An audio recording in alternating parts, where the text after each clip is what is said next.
विभीषण से कर लेने घटोत्कच गया था लंका। जानिए भीमपुत्र घटोत्कच से जुड़ी रोचक जानकारी। महाभारत में ऐसे अनेक पात्र हैं जिनके बारे में लोग कम ही जानते हैं। ऐसा ही एक पात्र है भीम का पुत्र घटोत्कच।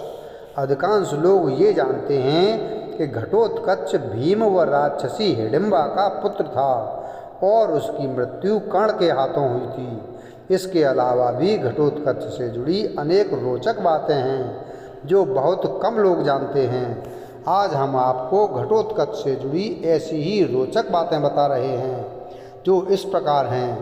घटोत्कच क्यों गया लंका? महाभारत के दिग्विजय पर्व के अनुसार जब राजा युधिष्ठिर ने राजसूय यज्ञ का आयोजन किया तो भीम, अर्जुन, नकुल व सहदेव को अलग अलग दिशाओं में निवास कर रहे राजाओं से कर यानी टैक्स लेने के लिए भेजा। कुछ राजाओं ने आसानी से कर दे दिया तो कुछ युद्ध के बाद कर देने के लिए राजी हुए। इसी क्रम में सहदेव ने घटोत्कच को लंका जाकर राजा विभीषण से कर लेकर आने को कहा। घटोत्कच अपनी मायावी शक्ति से तुरंत लंका पहुंच गया।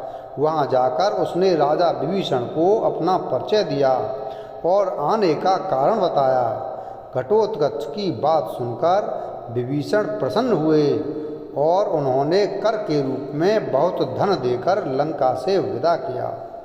ऐसे हुआ घटोत्कच का जन्म। लाक्षागृह की आग से बच निकलने के बाद पांडव अपनी माता के साथ छिपते हुए वन में चले गए।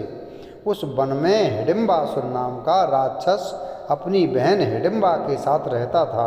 हिडिंबा ने जब भीम को देखा तो उससे प्रेम करने लगी। तभी हिडिंबासुर भी वहां आ गया। युद्ध में भीम ने उसका वध कर दिया। कुंती के कहने पर भीम ने हिडिंबा से विवाह कर लिया। कुछ समय बाद भीम और हिडिंबा के मिलन से एक महापराक्रमी बालक पैदा हुआ। वह क्षण भर में ही बड़े बड़े राक्षसों से भी बढ़ गया और तुरंत ही जवान हो गया। उसके सिर पर बाल नहीं थे। भीम और हिडिंबा ने उसके घट अर्थात सिर को उत्कच यानी केशहीन देखकर उसका नाम घटोत्कच रख दिया। घटोत्कच ने की थी पांडवों की सहायता। वनवास के दौरान जब पांडव गंधमादन पर्वत की ओर जा रहे थे तभी रास्ते में बारिश व तेज हवाओं के कारण द्रौपदी बहुत थक गईं। तब भीम ने अपने पुत्र घटोत्कच को याद किया। घटोत्कच तुरंत वहां आ गया। भीम ने उसे बताया कि तुम्हारी माता द्रौपदी बहुत थक गई हैं। तुम उन्हें कंधे पर बैठाकर हमारे साथ इस तरह चलो कि उसे किसी तरह का कष्ट न हो। घटोत्कच ने भीम से कहा कि मेरे साथ और भी साथी हैं, आप सभी उनके कंधों पर बैठ जाइए। माता द्रौपदी को मैं अपने कंधे पर बैठा लेता हूँ। इस तरह आप सभी आसानी से गंधमादन पर्वत तक पहुँच जाओगे। पांडवों ने ऐसा ही किया। कुछ ही देर में घटोत्कच व उसके साथियों ने पांडवों को गंधमादन पर्वत तक पहुँचा दिया। घटोत्कच ने भी किया था दुर्योधन से युद्ध। कुरुक्षेत्र के मैदान में जब पांडव व कौरवों की सेना में युद्ध छिड़ा हुआ था उस समय घटोत्कच और दुर्योधन के बीच भी भयानक युद्ध हुआ था। जब भीष्म पितामह को पता चला कि दुर्योधन और घटोत्कच में युद्ध हो रहा है तो उन्होंने द्रोणाचार्य को कहा कि घटोत्कच को युद्ध में कोई भी पराजित नहीं कर सकता, इसलिए आप उसकी सहायता के लिए जाइए। भीष्म के कहने पर द्रोणाचार्य, जयद्रथ, कृपाचार्य, अश्वत्थामा, विकर्ण व अनेक महारथी दुर्योधन की सहायता के लिए गए, लेकिन घटोत्कच ने उन्हें भी अपने पराक्रम से घायल कर दिया। घटोत्कच ने अपनी माया से ऐसा भयानक दृश्य उत्पन्न किया कि उसे देखकर कौरवों की सेना भाग गई। घटोत्कच ने किया था अलम्बुस का वध। युद्ध के दौरान घटोत्कच और कौरवों की ओर से युद्ध कर रहे राक्षस अलम्बुस में भी भयानक युद्ध हुआ था। अलम्बुस भी मायावी विद्याएं जानता था।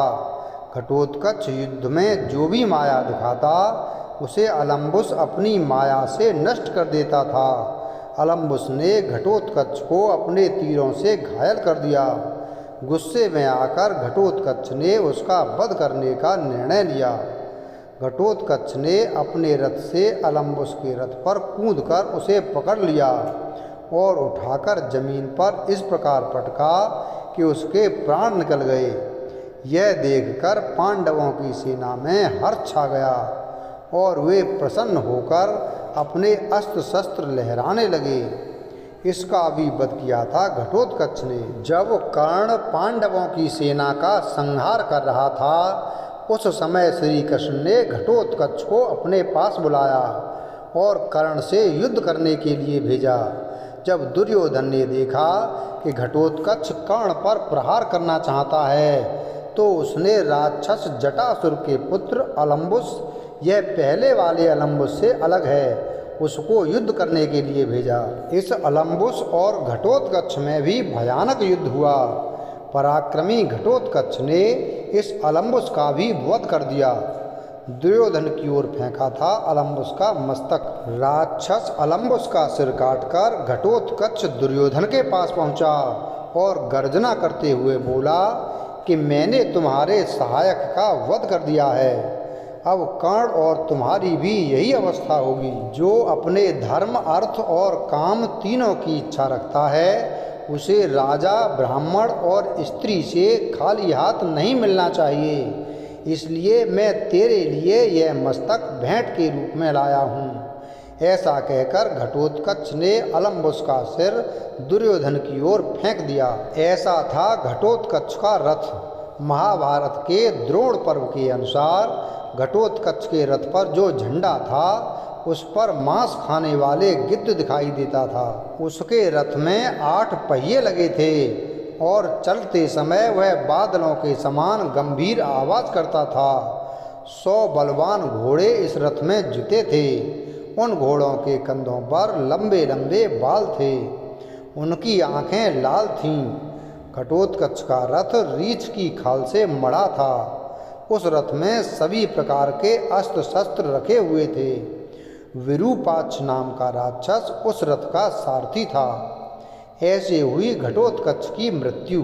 जब श्री कृष्ण के कहने पर घटोत्कच कर्ण से युद्ध करने गया तो उनके बीच भयानक युद्ध होने लगा।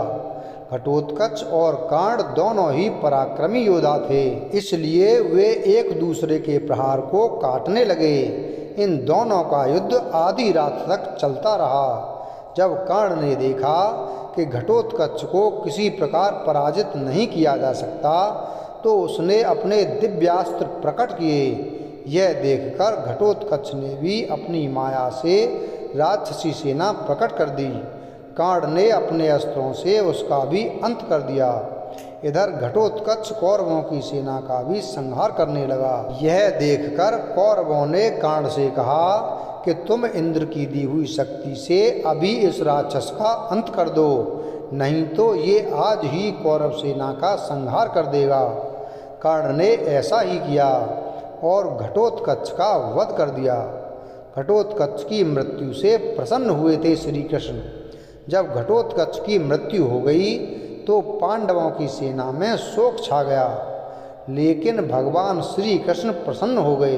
अर्जुन ने जब इसका कारण पूछा तो श्री कृष्ण ने कहा कि जब तक कर्ण के पास इंद्र के द्वारा दी गई दिव्य शक्ति थी उसे पराजित नहीं किया जा सकता था। उसने वह शक्ति अर्जुन के वध करने के लिए रखी थी, लेकिन वह शक्ति अब उसके पास नहीं है।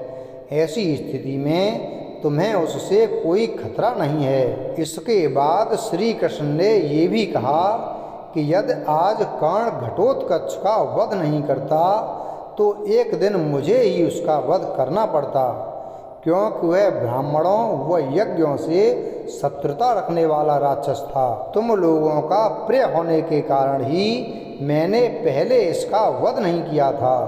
वीडियो अगर पसंद आया हो तो वीडियो को लाइक करें, चैनल को सब्सक्राइब करें और बेल आइकन प्रेस करें। धन्यवाद।